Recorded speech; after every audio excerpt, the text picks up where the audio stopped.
And so what linguists do, what our job is to discover the patterns that people follow when they use language, whether it be speaking or writing or signing. What we've discovered is that all people speaking all languages and all dialects follow extraordinarily complex rules. And the rules are totally subconscious because we learn them before we ever get to school, and we learn by simply watching the adult caregivers around us. But we have no conscious awareness of what those rules are because we're not taught them explicitly like we're taught math.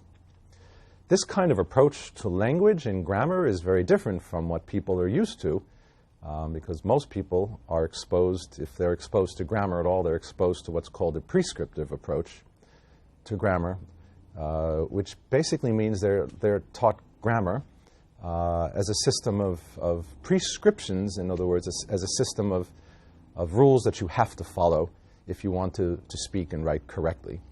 But these rules are not natural rules that we learn just by observation.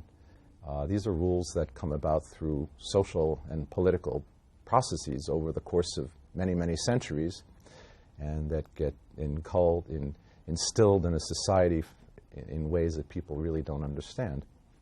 So linguists end up with a very different view of language than normal people because we study language in a way that normal people aren't exposed to.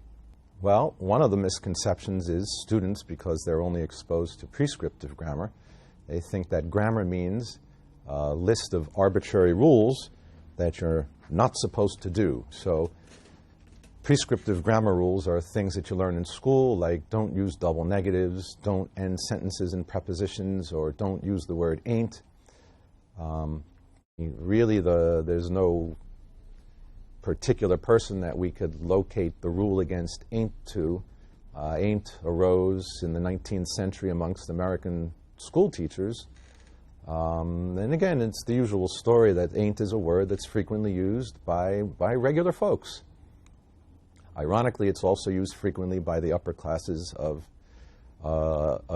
British society because ain't is the proper contraction for I am not. But people forgot that a little bit. And so the teachers didn't remember anymore that I am not was normally contracted to ain't. And so knowing that regular folks used ain't, but the upper classes of the United States didn't, they created this sort of fake rule that you shouldn't use ain't because it didn't make sense.